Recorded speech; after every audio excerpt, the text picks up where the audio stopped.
He broke your heart. But what he didn't know is he just handed you the blueprint for your breakthrough. You're sitting there rereading old messages, scrolling through memories, wondering how someone who once held your face like it was fragile glass could now ghost you like you never existed. But listen to me. This is not where your story ends. It's where your power begins. Right now, you're standing at a crossroads. One road leads to overthinking, late night tears and checking if he watched your story. The other road, it's colder, it's quieter, but it leads to something way more powerful, your evolution. In this video, I'm not here to tell you to just move on or love yourself more. You've heard that 1,000 times, and let's be honest, it doesn't hit when your heart is in pieces. I'm here to flip the narrative, not to feed your ego, but to help you understand how his ego is fragile too. When you pull back your energy, when you stop giving him access to your softness, that's when you truly take the throne. So let's shift gears. This video is your wake-up call. Your soft era is over. Your silent power era just started. Grab your crown, queen, because by the end of this video, he won't just regret breaking your heart. He'll question why he ever thought you needed him. Let's get into it. Have you ever wondered why, even after everything he did, after the lies, the cold distance, or even the final goodbye, you still feel so attached? Like no matter how much your brain knows it's over, your heart keeps reaching back for just one more message, one more moment, one more sign. That's not weakness. That's not desperation. That's conditioning. When we bond with someone, especially in a relationship where we gave more than we received, our nervous system starts to associate their presence with safety, even if they were inconsistent, even if they hurt us, even if deep down, we knew they weren't right for us. Your attachment isn't just emotional, it's chemical. Every time he gave you attention, a compliment or a moment of affection, your brain released dopamine, the feel-good chemical. But when that affection was taken away suddenly, or used as a tool to manipulate, your body went into a kind of withdrawal. And just like any addiction, your mind tells you the only way to feel better is to get more of what hurt you. That's the trap. That's the cycle. And it's not love, it's trauma bonding. Now here's the shift. The way to break it isn't to fight your feelings, it's to understand them. When you realize your attachment is rooted in patterns, not passion, you stop blaming yourself for caring and start retraining your brain to care about you. And that starts with silence. Not to punish him, but to detox from him. Every time you don't check his socials, every time you don't respond, every time you choose a boundary over a breadcrumb, you're rewiring your self-worth. The truth is, the version of you that's obsessed with closure, with answers, with trying to fix what he broke, that version isn't you. It's the version he created to stay in control. But the real you, the one underneath the pain, she's powerful, she's clear, and she knows love doesn't feel like confusion. Breaking the cycle means reminding yourself that attention is not affection, that presence is not proof of love, and that you don't need someone who only shows up when it's convenient for them. It's going to hurt, yes, it's going to feel unnatural at first, but you are not healing to get him back. You're healing to get you back. The moment you stop chasing clarity from someone who lives in chaos is the moment you finally find peace. So breathe, sit with the discomfort, and remember this, the person you become on the other side of this heartbreak will never settle for half love again. And that is how you break the cycle. Here's the truth, most people won't tell you. When he walked away, it wasn't because he didn't care at all. It was because he thought you'd still be there if he ever decided to come back. That's ego. And for a lot of men, ego speaks louder than emotion. You might be sitting there thinking he moved on, unbothered, maybe even happy without you. But what you're seeing on the surface is a performance. And it's not for you, it's for his ego. Because the male ego doesn't like to feel replaced, rejected, or forgotten. So when you stop calling, when you stop explaining yourself, when you stop begging for clarity, he notices, even if he doesn't show it. Let's be real. At first, he might feel powerful, confident in the fact that he was the one who ended it. He thinks he's still in control. Why? Because for so long, he had access to your energy, your kindness, your forgiveness, your ability to love hard and heal fast. And when a man is used to being emotionally fed by you, he doesn't expect the supply to just end. But here's the part he doesn't see coming. Silence is louder than closure. And when you go silent, not out of spite, but out of self-respect, his ego starts asking questions. Why isn't she chasing me? Has she found someone better? Did I just lose something rare? And trust me, the moment he realizes he's not the center of your world anymore, he'll feel that shift. Because his ego was never expecting you to actually walk away. He was expecting you to wait, to hold space, to hope. But when a woman stops hoping, she becomes dangerous. Not because she wants revenge, but because she becomes completely unavailable to anything that doesn't honor her worth. The male ego is fragile, but it's also stubborn. So he might act unbothered. He might post, flirt, pretend he's thriving. But behind that is a quiet insecurity, a creeping curiosity, and sometimes deep regret. Because now he's not thinking about why he left. He's wondering how he lost you. And that confusion eats away at his sense of control. This is why your response matters more than your reaction. When you don't fall apart in front of him, when you don't try to prove your value, he's forced to question his judgment, not because you begged for validation, but because you gave him nothing to feed his ego anymore. Let him wonder. Let him sit in that silence. Because when you detach with grace, you don't just protect your heart, you dismantle the fantasy he had of always having access to you. And that is when the power shifts. Silence. The most understated power move in the entire breakup game. When a man walks away or pushes you away thinking you'll chase, your silence becomes the one thing he never expected and everything his ego fears. Let's get this straight. Going silent isn't about playing games. It's not about pretending to be cold or uncaring. It's about making a decision that your peace matters more than proving your point.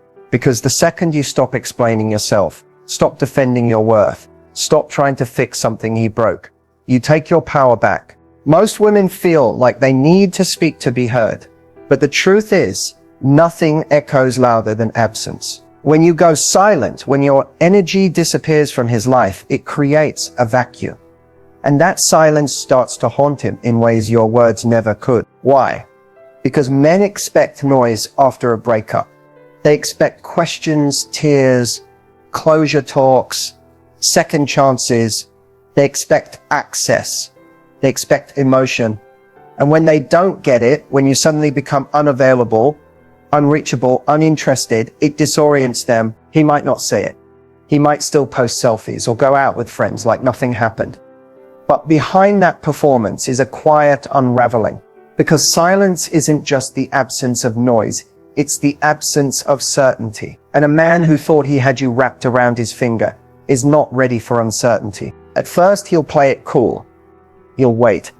Maybe he'll check your stories, maybe not. But as the days go by, as your name doesn't pop up on his phone, as he realizes you're not watching his every move, he'll start to question everything. Did she move on? Is she talking to someone else? Why is she so calm? Was I not as important as I thought? That's when panic begins. Not dramatic, loud panic. Quiet, subtle panic. The kind that creeps in at night when the world gets still and there's no distraction. That's when he starts scrolling through your old messages, looking at your last photos, replaying your last words, wondering what changed. And here's the answer. You changed. You chose silence because you finally realized that begging someone to see your value is the fastest way to lose it. You realize that energy is currency, and you're no longer spending yours on someone who treated it like loose change. Silence isn't weakness. It's emotional discipline. It says, I don't need to react because I already decided what I deserve. And sure, he might test the waters eventually. A random hey text, a meme, a song he knows reminds you of him. He's not doing it because he suddenly grew up. He's doing it because your silence made him realize he's no longer the main character in your story. The moment you go silent, stop feeding his ego. And when the ego starves, it starts to flinch. It starts to chase. Not because he's in love, but because he's confused. And confusion is powerful, especially when he was so sure you'd still be there. So here's your job. Stay silent, not to manipulate, but to heal. Not to win him back, but to win yourself back. Because the more peace you protect, the more chaos you create in him. And that, Queen, is how silence speaks louder than every word you ever wanted to scream. There's a moment in every heartbreak where something shifts. You cry, you overthink, You analyze every text, every look, every detail. And then one day, you wake up and the tears feel a little heavier than the person who caused them. That's the moment you're ready to glow up. Not for revenge, not to show him what he lost, but because you finally remember who the hell you are. The glow up isn't just physical, it's spiritual, emotional, mental. It's the decision to stop letting someone who couldn't love you properly define your worth. It's the moment you stop checking his profile and start checking your posture. The moment you stop scrolling through old photos and start scrolling through your own goals. The way you speak starts to change. You stop saying things like, I hope he realizes what he lost, and start saying, I'm proud of who I'm becoming. Your glow up is in the way you carry yourself, in the boundaries you protect, in the way you now understand that not everyone deserves access to the most beautiful parts of you. And don't get it twisted. There will be days you miss him, days where the old version of you creeps in and asks, what if I had done something differently? That's normal. That's human. But the glow up is choosing not to answer that voice. It's saying, even if I miss the memories, I don't miss the confusion. I don't miss feeling small. Because every time you look back, you slow down your growth. Every time you wonder what he's doing, who he's with, whether he still thinks about you, you're handing pieces of your power to someone who already proved they didn't know what to do with it. The most powerful glow up is the one you do in silence. You don't announce it. You don't post it for validation. You just become undeniable. Your confidence, your peace, your light, those are things no one can fake. And eventually that version of you becomes so radiant, so solid, so magnetic, that even if he ever tries to come back, you won't even want him anymore, because your taste evolves with your self-worth. And the woman you're becoming, she doesn't settle for half effort, half love, or half attention. She's not bitter. She's not angry. She's just busy building, healing, living. She's too focused on her future to mourn the past. And that quiet, focused, unapologetic energy, that's the true glow up. So don't look back. There's nothing there for you. Let him sit with his decisions. Let him scroll your page in silence. Let him wonder if he ever crossed your mind. Meanwhile, you'll be out here thriving, glowing, and evolving so far beyond who you were. Even you won't recognize yourself. And that, queen, is how you glow up without ever needing to look back. Let's talk about boundaries. The real kind. Not the ones you write in your notes app and ignore when your heart gets soft. Not the ones you whisper to yourself after crying on the bathroom floor. Unbreakable boundaries. The kind that protect your peace like your life depends on it. Because it does. When he broke your heart, he didn't just hurt your feelings. He tested your limits. He showed you what happens when you let someone take more from you than they're willing to give. That moment, whether you knew it or not, was your invitation to set a new standard. Boundaries aren't about being cold.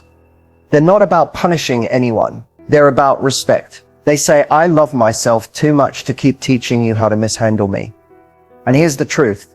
If you don't set the standard, someone else will. And usually, they'll set it lower than you deserve. That's why your boundaries can't be vague. They can't be suggestions. They have to be clear, consistent, and unapologetic. No more giving access to people who drain you. No more replying to I miss you texts when all he ever did was make you question your worth. No more maybe we can still be friends when what you really need is space to heal. Unbreakable boundaries look like this. You block numbers that only call you when they're lonely. You leave messages on read when they don't respect your silence. You say no without guilt. You don't explain why you're choosing peace over chaos. You simply choose it, and that's enough. And yes, it will feel uncomfortable at first, especially if you're used to being the one who forgives quickly, who gives chances, who sees the best in people, even when they're giving you the worst.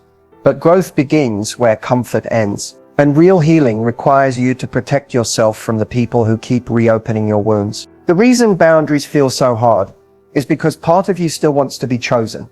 You think if you keep the door cracked, maybe he'll come back different. Maybe he'll finally get it. But the truth is, if someone only respects you when they lose you, they never really respected you at all. Your boundary is the filter that separates what serves you from what sabotages you. And when you enforce it, you teach the world how to treat you, not through words, but through action. The moment he realizes that access to you is no longer guaranteed, is the moment your power becomes real. Not because you're being petty, not because you want revenge, but because you finally see that your peace is not up for negotiation. So let him wonder, let him test the boundary and watch it hold. Let him send that late night text and leave it unanswered. Let him circle back and find out the gate is locked, because you're not building a wall, you're building a life. One where love feels safe. One where you don't have to beg to be respected. One where you get to be soft because your boundaries are strong. And that's the shift. You're no longer available for bare minimum. You're no longer accessible to people who only show up when it's easy. You're not healing just to go back to what broke you. So write it, speak it, enforce it. Your boundary isn't rude, it's revolutionary. And when it becomes unbreakable, so do you. There comes a moment after the crying, after the silence, after setting those boundaries, when something inside you starts to shift. It's subtle at first. You stand a little taller. You speak with a little more clarity.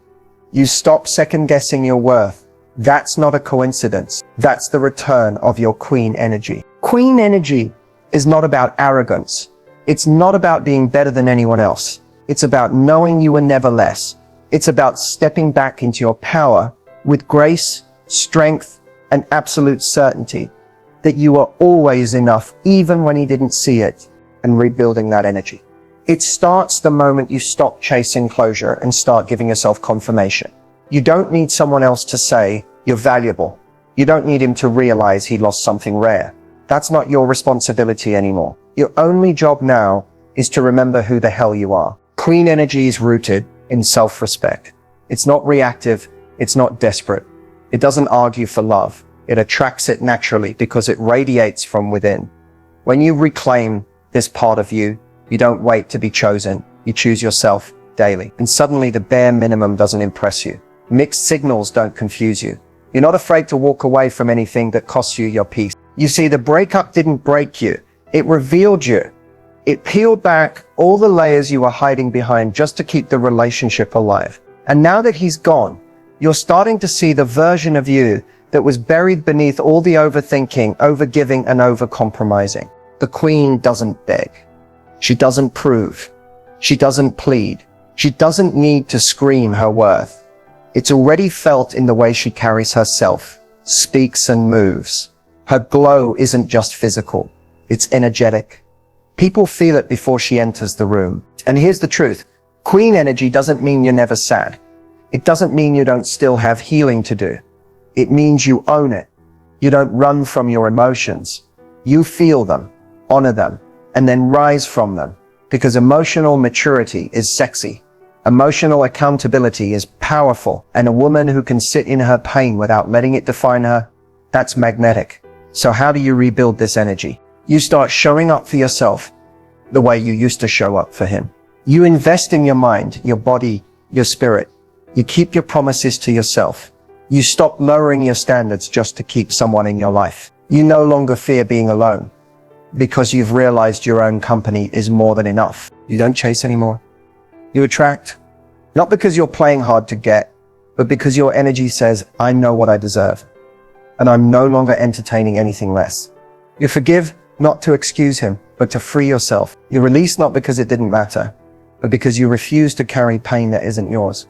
And you rise, not for revenge, but for rebirth. This is queen energy, calm, confident, centered. She doesn't need closure. She's the closure. She doesn't need a crown to prove who she is. It's in her presence, in her boundaries, in her self-love. So rebuild, slowly and with intention. Reclaim the parts of you that felt lost. And when you finally step into that version of yourself fully, you'll never shrink again to fit into someone else's small idea of love. You are the prize. You are the peace. You are the queen. So you've done the work. You went silent. You set boundaries. You glowed up and you rebuilt your queen energy. And just like clockwork, here he comes. A text, a hey stranger, a voice note at 1 a.m. that says, I've been thinking about you. Maybe he says he's changed. Maybe he says he misses you. Maybe he doesn't say anything deep. He just shows up, hoping you'll fill in the blanks. And now you're sitting there wondering, what do I do if he comes back? Here's the truth, Queen. Him coming back is not the plot twist. It's the pattern. People come back to where they felt the most loved, the most supported, the most safe. But just because he returns doesn't mean he's ready. And it definitely doesn't mean you have to let him back in. The real question isn't what does he want? It's what do you want now that you've changed? You see, a healed woman doesn't just respond to familiar energy. She evaluates it. She doesn't get excited by someone's return. She observes their consistency. A man who's genuinely grown will come back differently. He won't just text you out of nowhere. He'll acknowledge the pain he caused. He won't breadcrumb you. He won't flirt around your boundaries. He'll respect your space. He'll ask what you need, not just offer what he's willing to give. But if he's coming back with the same old energy, hoping to pick up where things left off, it's your job to remember you're not the same woman anymore. You're not the girl who begged for clarity. You're not the girl who waited for change. You're not the girl who mistook attention for effort. You're the woman who built herself back up from the ground. And that version of you doesn't entertain low effort. And yes, it's tempting, because a part of you might still feel connected to him. You shared memories, moments, emotions. You might still wonder what if. But don't confuse chemistry with compatibility. Don't confuse history with a future. You've already seen what he's like when he has access to you. Ask yourself, did he protect that access or did he waste it? Your peace is not a revolving door. Just because someone finds the courage to knock again doesn't mean you're obligated to open up. So what do you do if he comes back? You pause, you reflect, you check in with the healed version of you. You ask, does this align with the woman I've become? And if it doesn't, you let it go with grace, with strength, and without guilt. Because the version of you who learned to live without him, that version doesn't need him to come back. And if he truly wants to be part of your life again, he'll have to meet you where you are now, not where he left you. You owe nothing to the past version of him, but you owe everything to the future version of you. You didn't go through all of this just to feel better for a moment. You didn't cry those tears. Question your worth. Sit in that silence and fight your way back to yourself, just to return to who you were before. This isn't just about healing. This is about evolution. Healing is important. It's where you stop the bleeding. It's where you learn to breathe again, to smile without forcing it, to sleep without overthinking. But evolution is where you grow wings. It's where you stop trying to get back to the old you and start becoming the woman you were always meant to be. You don't owe anyone the version of you they broke. You don't owe the world softness when you've earned your strength. And you definitely don't owe second chances to someone who only noticed your value once it was gone. This version of you, she's not bitter. She's boundaried. She's not cold. She's clear. She's not hard. She's healed. And that makes her powerful beyond measure. So as this chapter closes, remember this. You're not just surviving a breakup. You're stepping into your upgrade. The heartbreak was the trigger, not the end. It cracked you open, just wide enough for your real power to come pouring through. From now on, you don't chase, you attract. You don't settle, you select. You don't shrink, you rise. Your energy is expensive now, and only those who value it can afford access. You didn't just get over him. You outgrew the version of yourself that tolerated him. So don't just heal, evolve. Grow so deeply into your worth that going back becomes impossible. Live, love, lead like a woman who remembers who she is, and never forget again. Because this isn't the end of your story. This is your rebirth.